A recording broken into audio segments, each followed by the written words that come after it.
¿Qué tal, amigos? Buenas tardes. Sean bienvenidos a TV UJAT, Trascender en el Conocimiento. Muchas gracias a quienes, como siempre, nos vienen siguiendo por el 107.3 de FM, Voz Universitaria. A menudo sentimos de que algo no está del todo bien en nuestro cuerpo, sin embargo, no nos atrevemos a ir a un quirófano porque nos invade el miedo. Esto debido a los diversos mitos que hay alrededor de lo que es la cirugía y que pues nos los transmiten otras personas. Para conocer más de los mitos y de las realidades de la cirugía en ortopedia, nos acompaña el día de hoy el doctor Mauricio López Manrique, traumatólogo ortopedista, catedrático de nuestra máxima casa. Y recuerden que ustedes pueden comunicarse con nosotros al teléfono 358-1596, donde recibiremos sus amables preguntas. Para cualquier duda o comentario, usted llámenos. Quédese con nosotros. Esto es Consultorio 35. Comenzamos.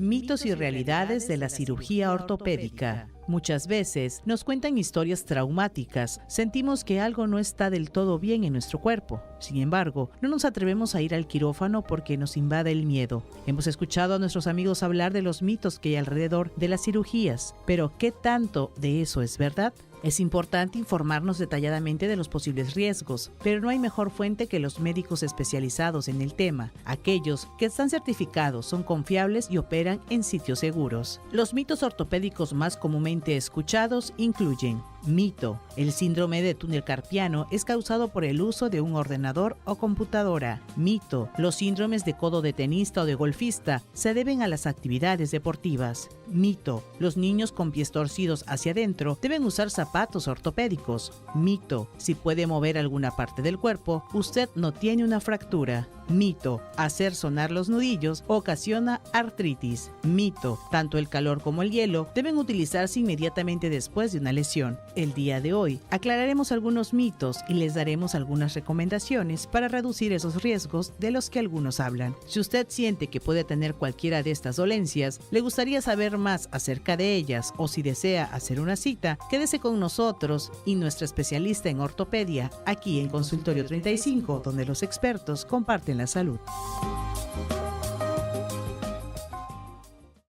Con el placer de estar entrando en sus hogares. Muchas gracias por sintonizarnos. Les habla Eduardo López López. Este es su programa Consultorio 35 y ya oyeron cuánto promete este programa. No se retire del transmisor para que esté enterado de situaciones que le van a hacer cambiar de decisión. Sobre todo porque la persona que hoy entrevistaremos es una persona muy versada en la cirugía de traumatología y ortopedia. Se trata del doctor Jesús Mauricio López Manrique, y él es egresado como médico general de la Universidad Nacional Autónoma de México. Es médico especialista en traumatología y ortopedia por el Hospital Magdalena de las Salinas del Instituto Mexicano del Seguro Social, y allí mismo hizo la subespecialidad en cirugía de cadera y pelvis. Es profesor de medio tiempo de la Escuela de Medicina de nuestra Universidad Juárez Autónoma de Tabasco desde hace 17 años y en las asignaturas de traumatología, ortopedia y en cirugía. Esto significa que tiene un gran prestigio y que los alumnos nunca van a olvidar su estancia con él, porque nuestra carrera se llama médico cirujano. Y aunque no somos cirujanos como especialistas, tenemos que conocer cómo se moviliza un quirófano. Leti Guerrero, que nos acompaña en esta ocasión, va a tener el placer de comenzar la entrevista. Adelante, Leti. Bueno, pues es un placer tenerte aquí con nosotros. Ya sabes cómo igualmente, Leti. Tenemos un afecto muy especial y sobre todo tenerte aquí como un gran experto en lo que vamos a hablar. pues vamos a empezar a platicar acerca de qué son los mitos. Yo le estaba viendo el inicio de algunos de los padecimientos que se ponen como mitos, pero que realmente son realidades. Así es, correcto. Buenas tardes, Eduardo. Buenas tardes, amigo. Mauricio, Y eres pues, bienvenido. Gracias. Pues sí, cada día vemos más en esta especialidad, que es una especialidad que se dedica al sistema musculoesquelético, a los trastornos del sistema musculoesquelético, tanto congénitos como traumáticos, metabólicos, en fin, ¿no? Y es una de las especialidades que, como es del sistema musculoesquelético, pues también tiene una alta tasa de insatisfacción muchas veces por parte del paciente, porque finalmente la dinámica, pues la parte kinesiológica, lo que es el movimiento, pues una lesión o una enfermedad deja secuelas. O sea, aquí es quizá donde se aplica mejor el término de que después de un accidente ya nada es igual, ¿no? Digo, no es tan absoluto, pero sí vale la pena recalcar que hemos sido pues señalados por el Vox Populi, por la voz popular, como una de las especialidades quirúrgicas que no compone del todo, por decirlo en palabras más terrenales, ¿no? ¿Cuántas veces no oímos, no te operes de la rodilla, compadre, porque todos quedan mal? O no te operes de la columna porque todos quedan de igual manera. En fin, entonces existe como una tendencia, si se podría aplicar el término, y Ramiro me va a entender bien, porque él es colega traumatólogo ortopedista, como una satanización, ¿no? De que todos quedan mal. Y entonces se presentaba en la cortinilla inicial ciertos trastornos, ya más que nada ortopédicos, como es el túnel del carpo, los trastornos de piernas arqueadas en los niños, que muchas veces también entran en este espectro de cosas que se dicen irreales. Exactamente. Entonces tenemos que definir, como comentaba yo con Leti, qué es un mito y qué es una realidad. Entonces, por ahí tendremos que empezar diciendo, yo me aboco más a hablar de lo que es realidad, ¿sí? Entonces, sobre eso yo creo que va a ser la charla del día de hoy. Yo creo Mito significa mentira. Así es. Y mito significa fantasía. Y mito también acompaña a la realidad. Entonces ahí es donde está esa tierra de nadie, Ramiro. Sucede que, nuestras creencias, muchas veces nuestras razas, en las diferentes etnias que existen en toda la República, o inclusive los grupos sociales, que cada uno de ellos tiene una identidad muy especial, consideran a veces la voz cantante o el líder de esa comunidad, pues expresa algo en base a cómo fue su experiencia y prácticamente la arropa toda la mentalidad de toda la comunidad. Es correcto. Y parece ser que ya se hace usos y costumbres y empieza esto a trascender y a trascender mal, o sea, equivocadamente. Y ahí es donde muchas veces el encuentro entre el paciente y el médico no es el del todo compatible, no es empática esa relación. Lo que sí es una realidad es de que muchas veces el paciente acude previo a la visita con el traumatólogo, el ortopedista, con los hueseros, ¿no? Con los masajistas. Y pues cuando llegan de una forma que ya vienen más afectados todavía de lo que tenían, y entonces desean que el cirujano haga maravillas con algo que ya fue, vamos a decirle, manoseado, ¿verdad? Es correcto, Leti. Nosotros dentro del menú de enfermedades que atendemos en ortopedia y traumatología, se presta a que el empírico, en este caso llamémosle por decir quiropráctico empírico, porque hay quiroprácticos que son pues de cierta formación dentro de la medicina alternativa, van a un instituto, en fin, ¿no? Pero hay que separar bien lo que es medicina alternativa de lo que somos nosotros, ¿no? Entiéndase por alternativa lo que es eso, algo alterno, pues, a la medicina alopática. Aparte. Ahí entra la acupuntura, la homeopatía, en fin, ¿no? Y el quiropráctico también. Y yo creo que mucha gente que nos ve y nos escucha sabe que hay quiroprácticos que a lo mejor exhiben hasta un título de haber ido a un instituto y sí, es muy respetado, ¿no? O sea, así como hay homeópatas que van a su universidad y estudian la homeopatía. Y lo que tú dices, mucha gente aquí E independientemente de la clase social, fíjate, Sí. a veces son gente que no tiene ningún problema económico.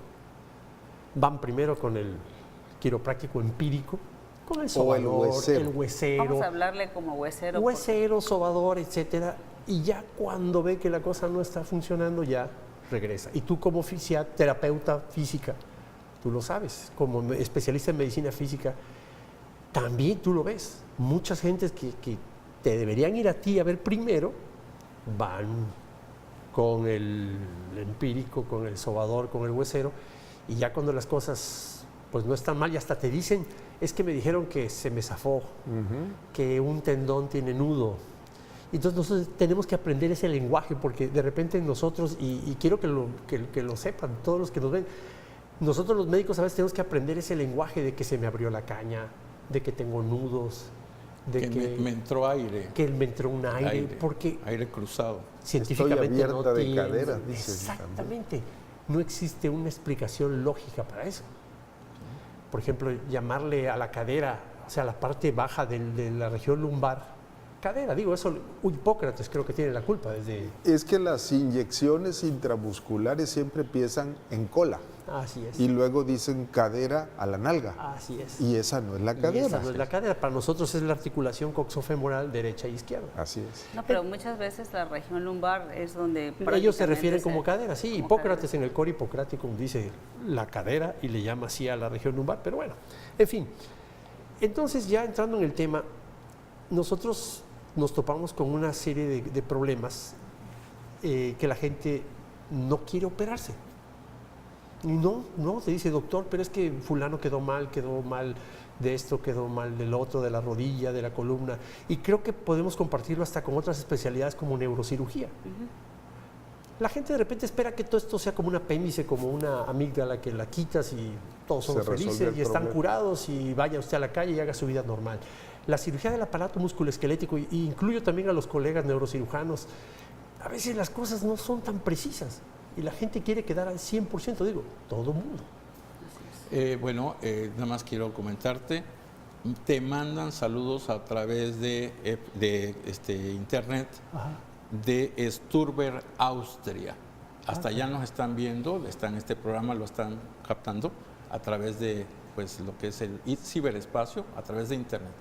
Y nos vamos a unos promocionales y ahorita claro que sí. regresemos comentamos. Muchas gracias, amigos.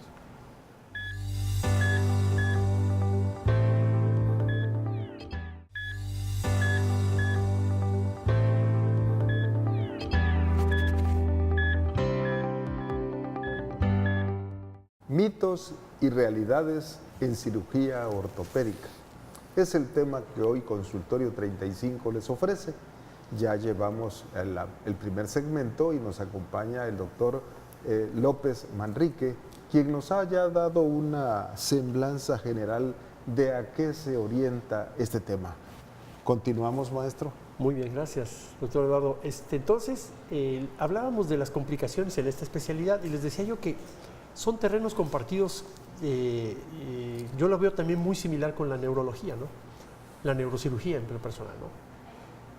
Nosotros tratamos enfermedades y patologías en su mayoría quirúrgicas y la gente tiene expectativas muy altas, ¿no? Sobre todo, por ejemplo, la rodilla, la columna, y sabemos que son regiones ingratas en el sentido de que es difícil regresar al 100%, sí se puede.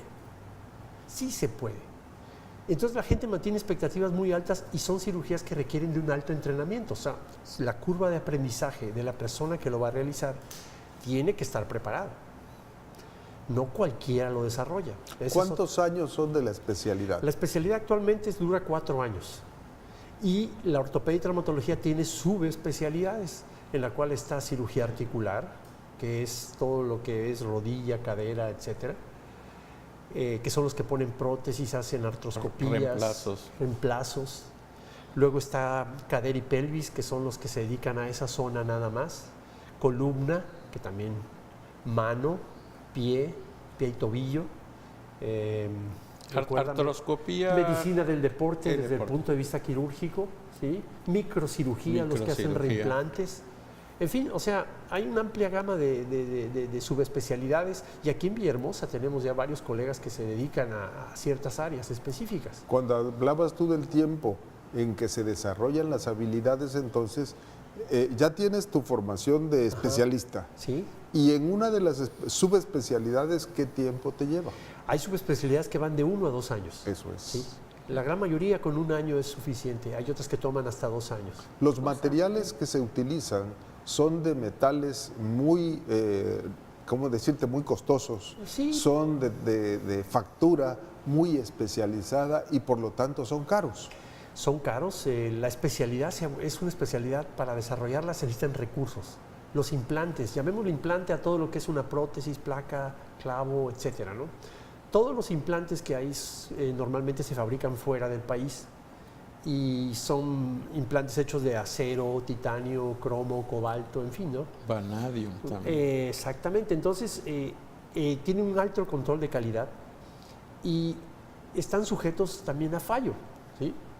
Pero volvemos al tema de la especialidad. La especialidad, cuando la gente escoge a alguien como su médico y va a tratarse, es importante que elija y que conozca bien a su médico. La confianza es la base de la relación médico-paciente. Si me permiten, estamos viendo en pantalla pues todo lo que es la alta tecnología para hacer un reemplazo articular. Nuestros amigos que están en la radio podrán imaginarse que pues es todo un proceso de equipos y un algoritmo que se lleva para ir poniendo piezas y piezas como si fuera un rompecabezas para poder colocar y articular verdaderamente volver a armar una articulación, pero ya con cambios. En este caso, ¿qué esa es una prótesis de rodilla. Esa es una prótesis de rodilla que estamos viendo los pasos de un instrumental que originalmente se le conoció en los años finales de los 80 como Mark I, luego evolucionó Mark II. Y así fue evolucionando al día de hoy. De acuerdo a la marca, ¿no? Las generaciones distintas, con distintas marcas, distintos diseños. Y esta es una de las cirugías que quizá tenga más mitos. ¿Cómo cuáles? Por ejemplo, lo que decíamos, cada vez se hace más frecuente esta cirugía porque lo que comentábamos antes de entrar al aire, la pirámide poblacional en México se ha ido invirtiendo, cada vez hay más gentes adultas que requieren este tipo de cirugías, porque las rodillas son de las primeras articulaciones que se desgastan. Nos ha cargado toda la vida, está muy desprotegida, está prácticamente expuesta con muy poca protección. Y de mayor esfuerzo. Exactamente. Y es de las primeras que ocasionan falla en el ser humano. La rodilla también requiere muchas veces de este tipo de cirugía, que es colocar la prótesis, hacerla toda de metal.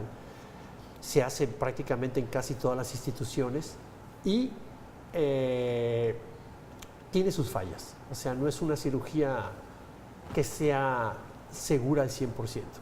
¿Por qué tiene fallas? Porque están expuestas primero que nada, a lo que nosotros decimos comorbilidades, o sea, enfermedades como por ejemplo el paciente diabético, el paciente obeso, el paciente osteoporótico. Muy grande de edad. La edad, todo ese tipo de cosas hacen que esto, pues, en vez de ser del trampolín de 5 metros, vayamos subiendo al de 10 y si hay más, pues también. ¿Serían factores de contraindicaciones para pacientes que se le pueden colocar este tipo de prótesis? Es correcto. Y a veces el que hace la valoración, el cardiólogo o el internista, nos para la cirugía porque nos dice, ¿sabe qué? No pasa la valoración. Es alto el riesgo.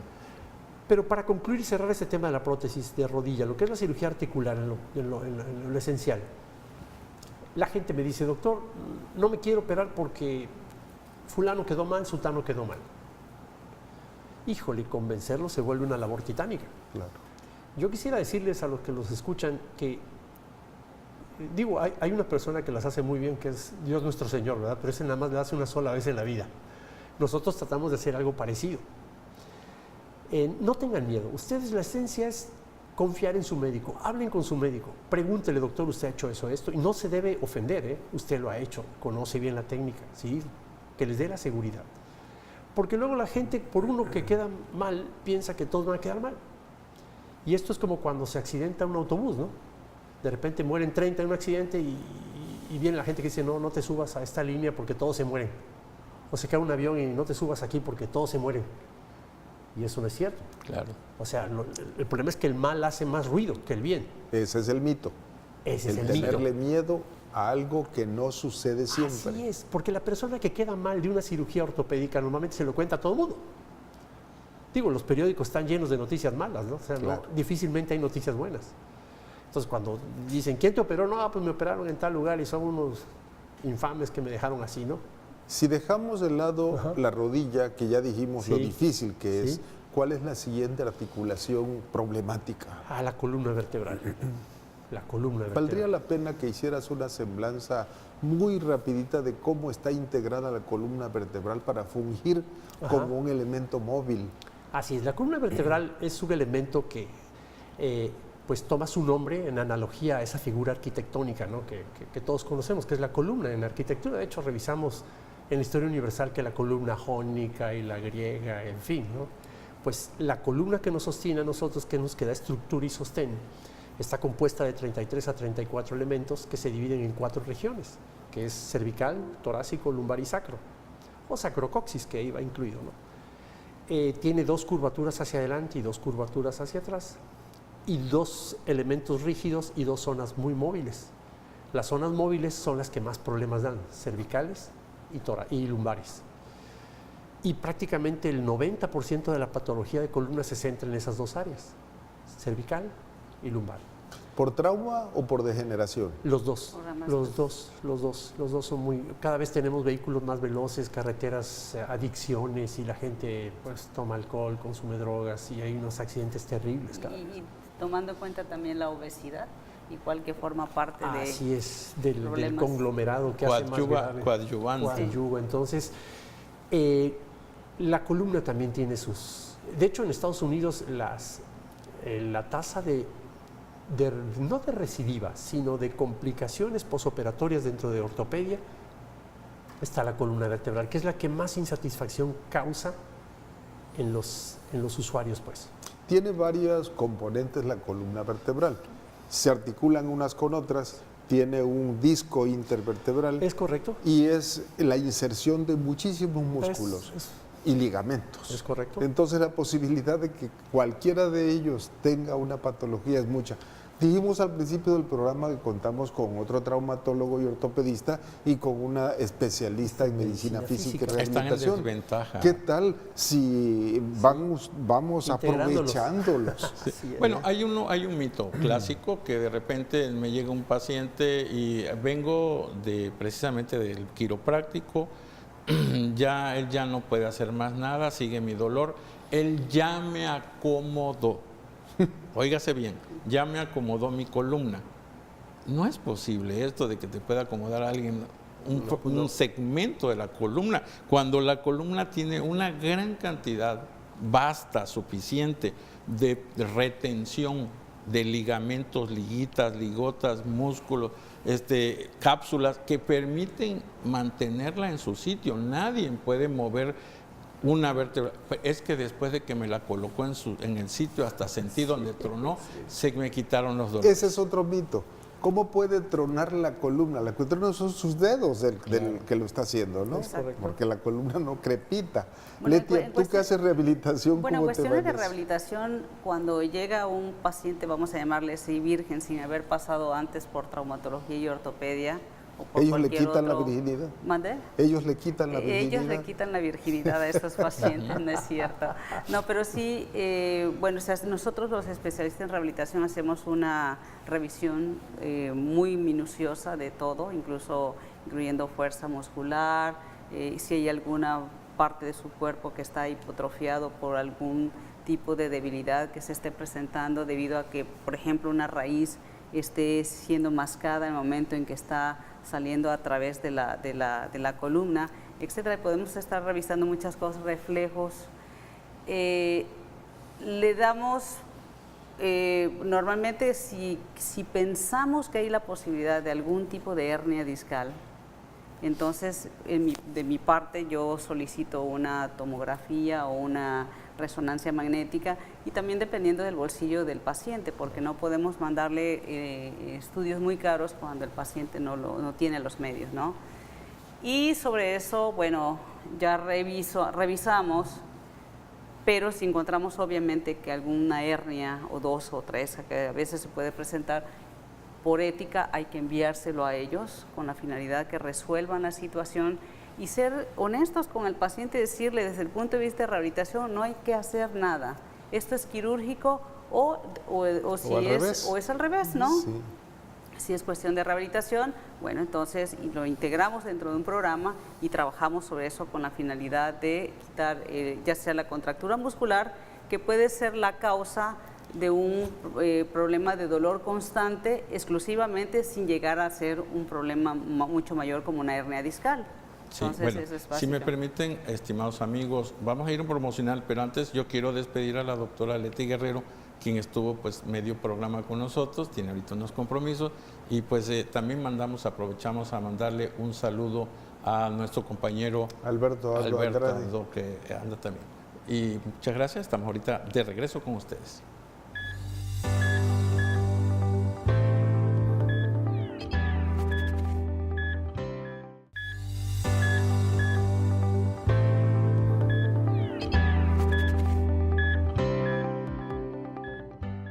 Recientemente en mis grupos de morfología hice la primera evaluación.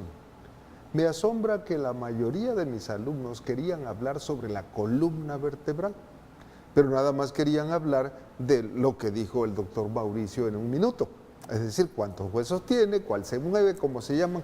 Eso no es columna vertebral. La columna vertebral es un órgano sumamente difícil.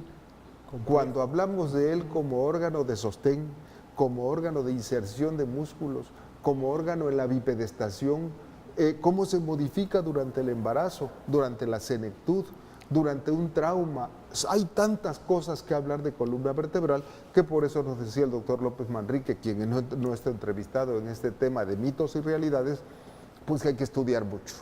Tengo una pregunta que nos han hecho por teléfono, Claro que sí. en el cual, ¿qué pasa cuando nosotros nos estiramos y sentimos que nos truena todo y hasta sentimos alivio? ¿Qué está pasando ahí? Bien, cuando hay que hacer hincapié que todas las articulaciones que son manipuladas o movilizadas son susceptibles de tener cierto movimiento y producir ese chasquido o esa sensación de acomodo, pues. Se ha observado que a través de las terminaciones articulares, obviamente las facetas articulares de la columna y de todos los elementos articulares del cuerpo humano tienen terminaciones propioceptivas y nociceptivas, o sea, entienda el público, de dolor y de posición.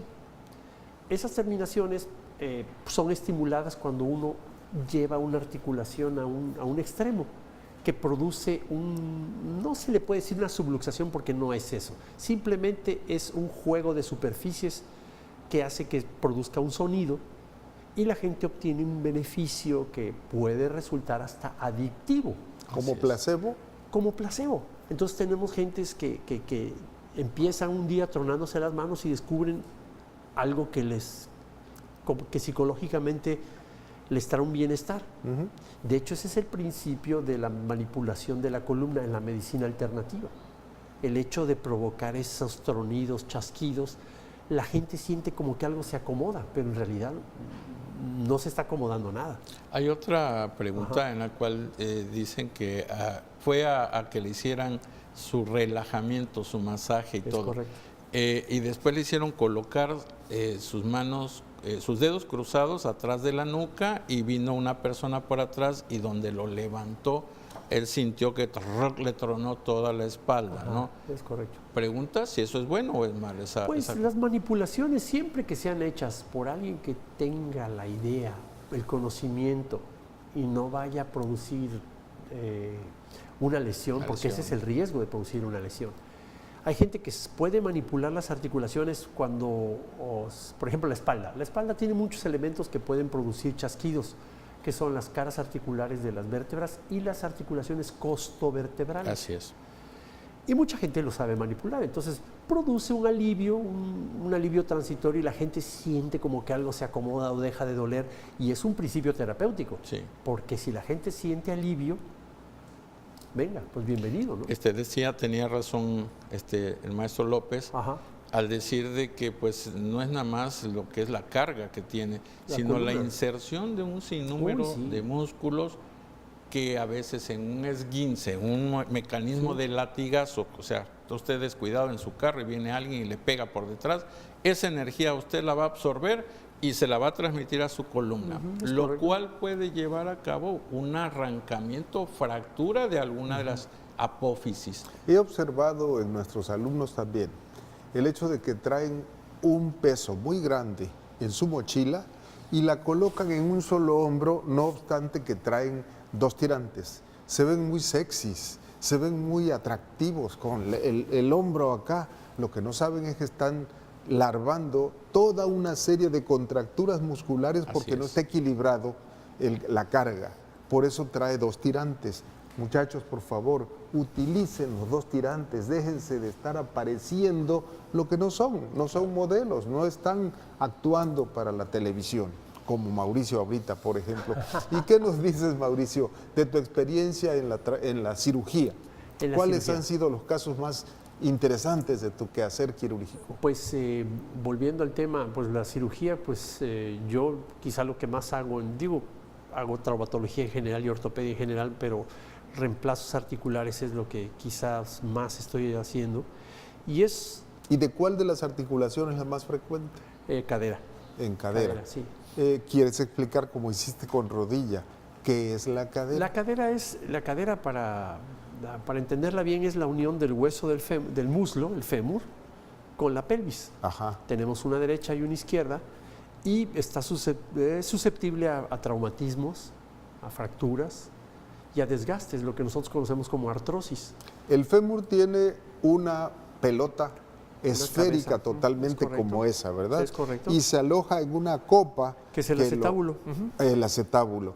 Y luego hay una serie de ligamentos muy fuertes que hacen que esa articulación sea sumamente móvil, estable, pero también expuesta a traumatismo. A muchos traumatismos y también porque tiene ciertos elementos que la hacen propia, ¿no?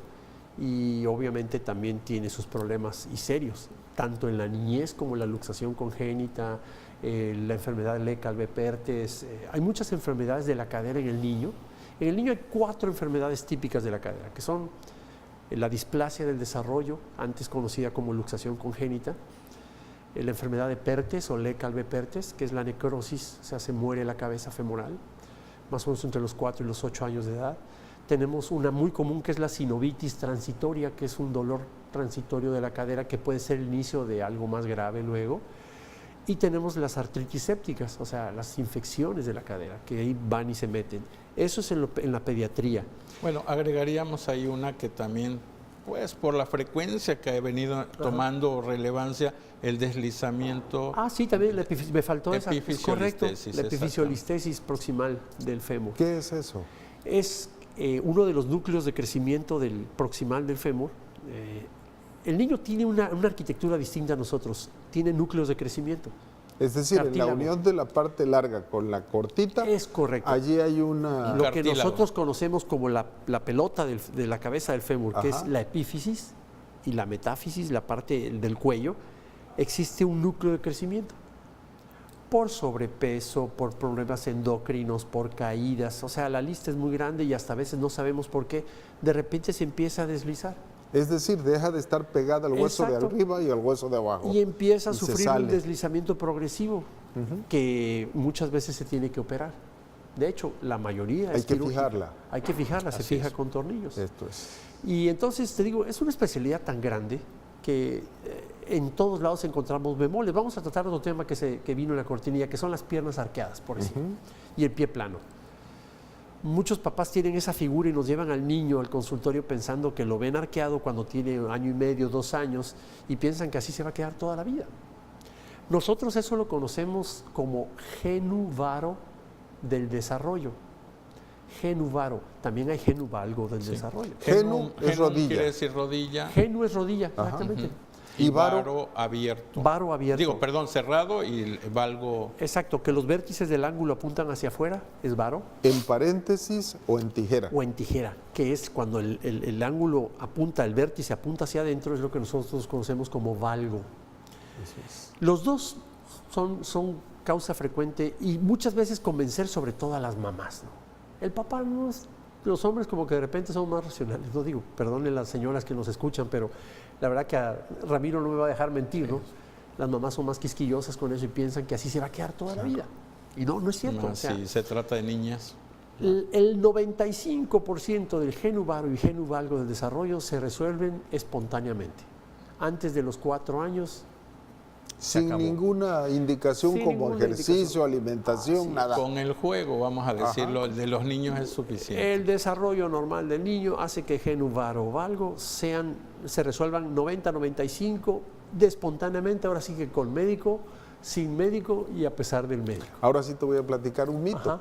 Yo tenía así las piernas arqueadas cuando era Arqueadas. niño, y están las fotos. Y me daban caldo de pata. Comí caldo de hueso durante todo el tiempo que se pudo, y mis piernas, pues así se quedaron, ¿es cierto? Se compusieron con el paso Por del eso es tiempo. un hueso duro de roer el maestro. Entonces, esa es la parte de mito de esto es, señora, usted si nos escucha y tiene un hijo con las piernas arqueadas o las piernas encontradas y tiene 1 año, año y medio, espérese. Yo le sugiero que mejor lleve la consulta, digo, siempre es bueno tener la opinión porque hay cosas que sí lo pueden causar. Sí lo pueden, hay patologías, ¿Cuáles? pero son lo más raro. ¿Cuáles? Por ejemplo, la pierna arqueada, hay una enfermedad que se llama de Blount o de Blount, que es muy rara, o sea, no se ve todos los días, pero esas son las patologías que podemos detectar, ¿correcto? La O- tibia en sable se usó o se decía mucho como parte de la sífilis. Es correcto, y por ejemplo hay enfermedades que te pueden arquear las piernas como el raquitismo, Ajá. ¿sí me explico? Pero son raros, Eduardo, yo creo que ni vale la pena mencionarlo, ¿verdad? Ramiro? Enfermedad de Morquio, por Así ejemplo, es, cosas las rarísimas. muy raras. mucopolisacaridosis, San Filipo, Morquio, todas ellas son. Esto es, son el hecho de cosas- que estén no significa que son frecuentes. El hecho que las tenga el 95% de las ocasiones va a ser normal, Natural, parte natural, del desarrollo. Pero vale la pena la evaluación. Siempre es bueno para detectar los casos raros. Bueno, pasamos al pie plano. El pie plano, bueno, el pie plano es todo un, ese sí está lleno de mitos y realidades. El pie plano es una de las entidades más estudiadas, actualmente ya se publica muy poco, creo que de los últimos metaanálisis más contundentes se elaboró en los años 80, finales ya de 80 y 90, donde se compararon varias publicaciones y de hecho lo hizo la Universidad del Sur de Texas en San Antonio, donde se siguieron de manera prospectiva, entiéndase prospectivo que el estudio empieza y se va siguiendo hasta que el niño Año con llegaron a año. los 10 años de edad y se analizaron creo que una muestra de casi 9,000 niños. Y entonces habían de todas las razas, negritos, amarillos, mexicanos, norteamericanos, porque esa zona de Estados Unidos de Texas es muy policultural. Entonces se fue siguiendo niños que se les daba tratamiento y niños que no recibían tratamiento, ¿no? Y el resultado, oh sorpresa, ¿no? Casi la tasa de corrección fue la misma, ¿no? Ándale. Y entonces uno dice, uy, entonces, ¿será que estoy haciendo bien poniéndole plantillas? Sí, las plantillas ayudan mucho, sobre todo a mejorar el centro de balance del pie. Hace que el niño tenga mejor desarrollo y quizá no sean tan correctivas como pensamos, pero al menos ayudan al niño, que esa corrección la va a hacer la naturaleza, pero al menos le vamos a ayudar nosotros a que tenga un centro de gravedad. Ese es- ¿Correcto? ¿Me van a permitir un segundito? Sí. Vámonos a un promocional. Claro que sí, Ramiro. Queda esto en el aire muy interesante, muy importante, amigos. Venimos en un momento con ustedes.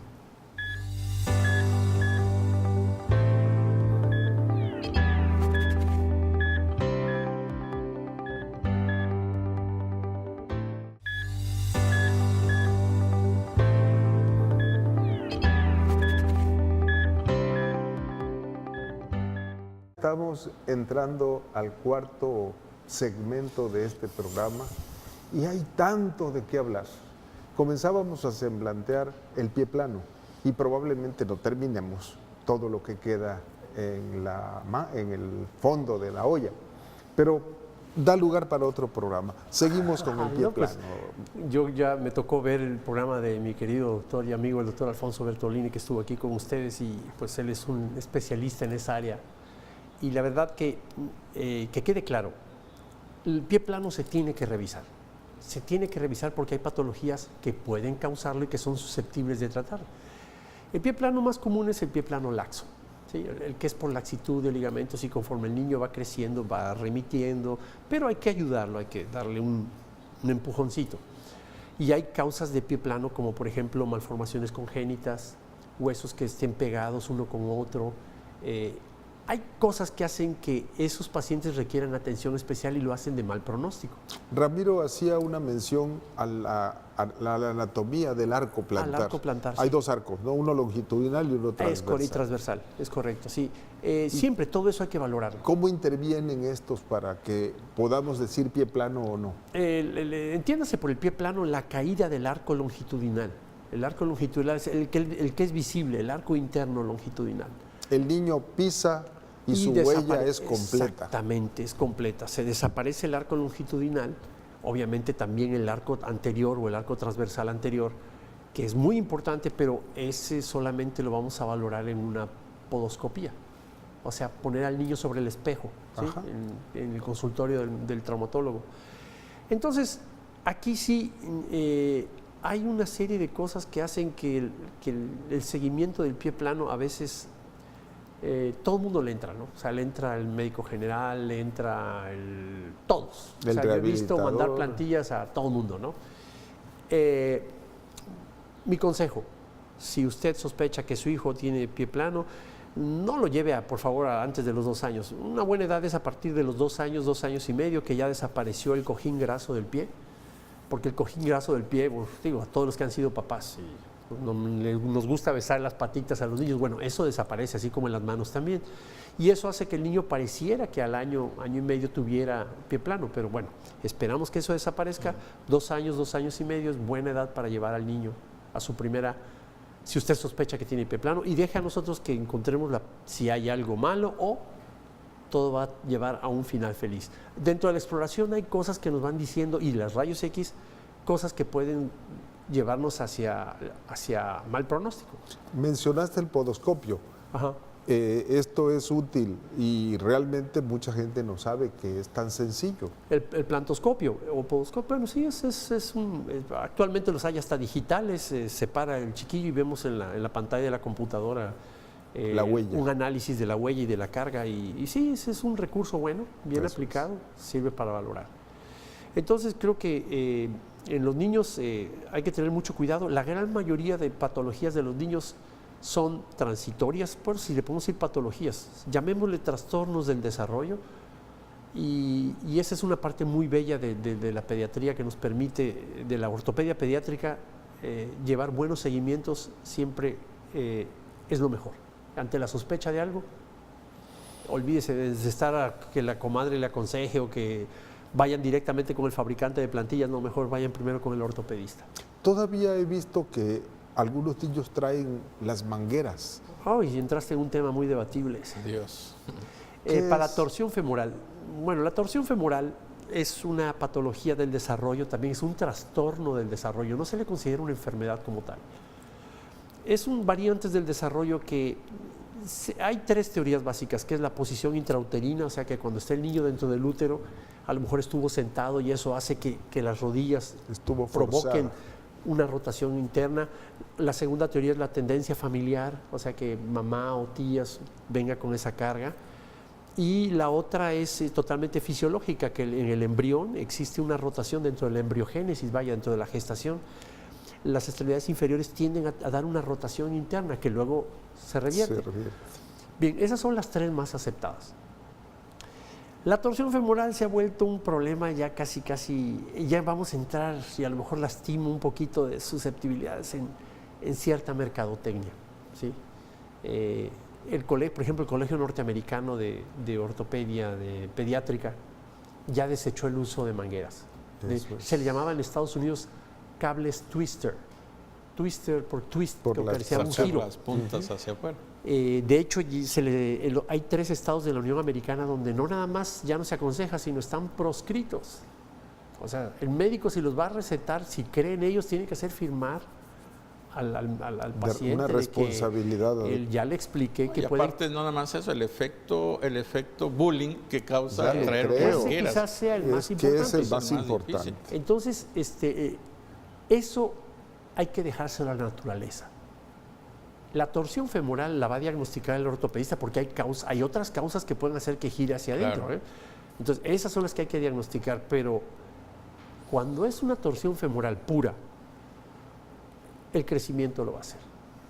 Y está descrito un procedimiento quirúrgico ya después de los 10 años, 12 años, que si a papá y a mamá no les gusta o al niño, bueno, pues ya se hace. Hasta el día de hoy yo llevo 24 años de traumatólogo y no he tenido que hacer ninguno. Todos han quedado satisfechos. Y ese es otro mito. Solo que te reitero, va a ocasionar cierto ardor en alguien porque hay muchos compañeros que todavía siguen recetando cables twisters y desrotadores y ese tipo de cosas que no tienen mucha... ya están muy estudiados, Eduardo. O sea, hay series desde los años 82, 86, series larguísimas de estudio donde se demostraron y fueron concluyentes de que no sirve. Es que no puedes sustituir la acción muscular por un equipo que te está haciendo ese trabajo. Claro. Cuando debe de ser el mismo músculo el que te lleve al moldeo de eso y poniendo una serie de ejercicios. Para eso están el equipo de medicina física y de rehabilitación. De hecho, el libro, el Tallán, la edición creo que todavía que salió, no sé si fue la sexta o séptima, libro en de los 90, pediatría. son 4 tomos de pura ortopedia pediátrica y es casi uno de los libros que estudiamos más en los años 80 y 90 y todavía 2000.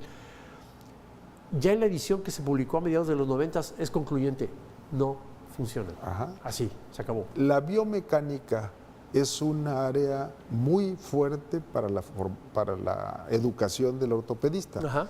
pero no es únicamente de miembros. La biomecánica se da en todo el cuerpo. En todo el cuerpo, así es. Y eso generalmente no lo vemos en la escuela, ¿o sí? No. Y Ramiro va a estar de acuerdo conmigo. Nosotros cuando llegamos a la especialidad, lo primero que nos entregan son unos cuadernos de un autor que se llama Capangi. Nadie lo olvida, todo traumatólogo sabe lo que es eso. Y cuando hablamos de Capangi, hablamos de física, de dinas, de ergios, de velocidades de desplazamiento. Física, el estudio del comportamiento de la materia y la energía. Eso es. Y como médicos, pues como que tenemos la fama de estar huyendo de las ciencias exactas, ¿no? De los números y eso, ¿no? Entonces, cuando llegamos a esas clases de biomecánica, porque nos las dan, depende del programa de curso de cada especialidad, a veces nos las dan por un mes, a veces por 2, pero son clases muy pesadas, porque revisamos en los 3 cuadernos todo el cuerpo humano, tobillo, por ejemplo, articulaciones tan poco estudiadas como las del pie, ¿no? Sí. El Chopard y Lisfranc, que son articulaciones de medio pie. La más compleja de todas nuestras articulaciones, que es la del hombro. Así es. Que es la que tiene más Amplitud, movimiento, que tiene mucho más fuerza. Veamos a los, ¿cómo se llama estos amigos? Los gimnastas haciendo el Cristo en unas argollas. ¿Cómo no? Los bailarines de clásico que Aparte hacen unas cosas Entonces, increíbles. Tenemos que ver que es muy complejo todo lo que es mecánicamente el trabajo del cuerpo. Así es. Y por lo mismo, volvemos al punto que partió el programa, Ramiro, que la gente espera mucho de la cirugía ortopédica. Cuando hablamos de biomecánica y de desplazamientos musculares, hay cirugías que son restrictivas, que desde que llegamos modificamos la articulación y, por ejemplo, el hombro, tú lo mencionaste, y tenemos buenos cirujanos de hombro, ya tenemos gente dedicada y no me van a dejar mentir. El hombro a veces lo modificamos con ciertas técnicas. ¿Y ya lo limitamos? Entonces la gente piensa que esto va a ser como unas amígdalas o como... En el consentimiento informado se le precisa al paciente esta situación. Entonces, con Ramiro platicábamos que nosotros a nivel de la Comisión Estatal, bueno, la Comisión de Arbitraje a nivel del país, pues, ortopedia representa una de las especialidades más demandadas. Claro. Y yo creo, y las instituciones más todavía. Entonces, aquí hay un problema a veces de comunicación, porque la comunicación genera confianza. Yo no puedo confiar en algo que no conozco. En mis clases de bioética es común que los muchachos se detengan un poco cuando dicen es que si yo le digo todo eso no se va a operar. Claro. Al contrario, hay que hablarlo. te estás ganando la confianza del paciente cuando le dices honestamente que sí, que no. Así es. Entonces, para concluir, yo creo que la base de todo, y más que de todos estos mitos, que tocamos muy poquitas cosas porque el menú es enorme, acuérdense, por favor, usted que nos escucha, hable bien con su médico, que se haga una buena comunicación sincera, y el médico que no esconda, pues, porque a veces tratamos de esconder un poquito de cosas que pueden pasar. Es cierto, a veces como profesionales no sabemos, no podemos contar todo el rollo, ¿no? Como decimos nosotros, pero sí lo esencial. ¿Me explico? Hacerle entender que van a haber cambios. Se llama educación la que hacemos con nuestro paciente. Él no tiene por qué saber medicina, es correcto, pero nosotros sí tenemos que saber enseñar medicina. Es como nos dicen, ¿no? La empatía no la podemos aplicar en la consulta, porque yo no me puedo, si me pongo en lugar del paciente, pues acabo llorando con él. Sí. ¿Sí me explico? Entonces, yo tengo que evitar ser empático, ¿no? Y a veces la gente te dice, es que yo quiero que me vea como si fuera su mamá o su papá. Claro. Bueno, pues sí, pero no lo puedo hacer. Claro, uno de los derechos que tiene el paciente es que nosotros médicos tenemos la obligatoriedad de poderle mostrarle a usted con dibujos, ahora nos los facilita más la computadora. Hoy puede usted ir a consultar, nosotros le decimos en qué área puede usted consultar para ver qué son los procedimientos, y todo esto es toda una serie de circunstancias que verdaderamente le favorece para ir sin miedo a una cirugía. Mauricio, el tiempo en televisión es muy rápido y efímero.